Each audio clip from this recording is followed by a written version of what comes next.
think I've seen a few videos of people out there talking about their fuel economy, and on a stock Power Wagon on 33s traveling the country, highway speeds and whatever it be. But and I get arguments online about my 40s and how much gas mileage I get, and it's pretty much driving style that's going to dictate your gas mileage. We're saying like they're getting 12 on a stock Power Wagon on the 33s.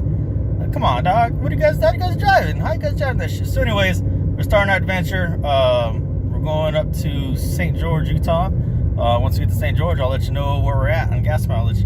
But this is the beginning, where we're at after a reset. Because I do a lot of off-roading, so I reset the fucking counter so you don't have any off-roading. This is all highway driving on 40-inch tires for a Ram Power Wagon. It's a 2019 5th Gen Power Wagon. Let's see where we're at the end of this. So update for you guys, we just touched down in Henderson, Nevada. About 15.4 is where we're at. Alright, homeboys and homegirls, you can see we're at 14.8. I'm terrible at this recording stuff, so I ended up getting here into Laverkin, Utah, Tocqueville. We're going to doing Tocqueville Falls. But when we got here in Utah, before hitting the trail, we were at 15, exactly 15.1 is where we're flirting at. There's a lot of incline, so that's all the elevation gain here. But 15 miles per gallon is where we're at on highway. And now we're hitting the trail, so you're gonna start to see my fuel mileage drop. I'll get a capture after this trail is done, and then tomorrow morning we're gonna hit a second trail in Sand Hollow. We're gonna hit Wayne's World, so that's really gonna burn up fuel too in the sand. So I'll get you another calculation after that, and then we're not gonna reset it. We're just gonna let it keep going, and then we're gonna see where it ends up at when we get back home into Arizona. I believe we should be back in the 15 range. Because going back home should be a lot of elevation drop. Here we are. So after two trails, Tocqueville Falls on Friday, and then we hit Wayne's World on Saturday, and we also kind of we did a few other trails too. We got some gnarly trails out in Sand Hollow. We did the shoot, played around in the dunes. That puts us at now 9.6 miles per gallon. So that's heavy wheeling on top of like a 400-mile drive out to St. George. So we dropped down, like touching in St. George, we're at 15 miles per gallon. After all the wheeling, we now get to 9.6 miles per gallon on 40-inch tires. And that's expected because I got the big-ass monster truck tires, and going through all the sand and everything, all the hill climbs, ups and downs, rock crawling. Slowly feeding the throttle, on the brake and on the throttle, getting over some of these obstacles. So we're going to see where we get at once we get back to Arizona. Once I touch back home, I'll give you another update, and that'll be the final update. But no heavy wheeling, 50 miles per gallon. We're not going to reset anything. We're going to keep it the way it is. We did 50 miles per gallon up to St. George, and that's going uphill. Going back down to Phoenix is going to be a lot of downhills, so I expect we should recover a lot of this little section out. So we got home, I took a nap, went and got me some Thai food, so now we're going to close it out. After making it to Phoenix, we're at 13 MPGs. After driving in the city, we knocked it down to 12.9, and that's going around stop and go until we get me some nice red curry. Gotta have some of that Thai curry, you know what I'm saying? Get the Thai hot, burn your nose a little bit, make you feel alive.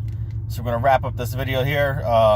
So 15 miles per gallon, heading up to St. George from Phoenix. After off-roading, we knocked it down to 9 miles per gallon, and that's some heavy off-roading. We did Wayne's World out in St. George, Sand Hollow. Then we kind of like teetered off of Sand Hollow and did some random stuff. It was probably, I gotta look up the trails because we hit something that's probably like level 7 or 8, because I was surprised I didn't scratch up the whole, pushing the whole side of my truck. And one of those sections we hit was pretty ridiculous for this big full-size truck, but we did it, and hopefully they caught the footage of it because that's gonna be exciting. After jumping off at 9 miles per gallon, driving back to here to Arizona, we brought it back up to 13, but if I were to reset it, I guarantee you it'll probably be like at 15 miles per gallon. So there you go. I've seen a lot of videos of people saying, or people claiming, that their stock power wagons are doing 12 miles per gallon on 33s. It's just your driving style, because here I am with 40-inch tires, getting 15 to 12 on highway. And so if you're pulling 12 on 33s and I'm rocking 40s, you're just driving way too aggressive. Get off that throttle. Average speed is anywhere from 75 to 85. Sometimes I would stop paying attention and jump up to 90, but I would correct myself and slow back down to about 80, 75. So that was the average speed on the highway. But that's where you're at. So if you're looking for your average driver, his average driver is going to drive 2,000 or 5,000 miles. At most, you know, I did what, 400 miles out to St. George, I think it is. So you figure that's a decent trip itself. Most people are not going to be doing over 1,000 miles like every weekend or whatever it be. So here's your test on 40-inch tires for a power wagon. Take it as you will. It's going to depend on your driving style, what you're doing, what you're not doing, how many hills you're climbing, what's your destination. You know, all these factors take into account. Are you towing something? I wasn't towing anything.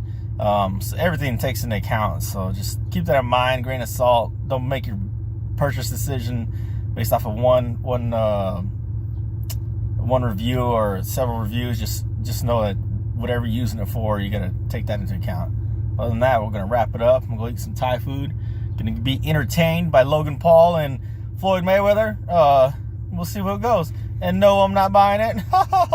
Watch it in the mirror, guys. It's like a vampire. If you see it in the mirror, it doesn't exist.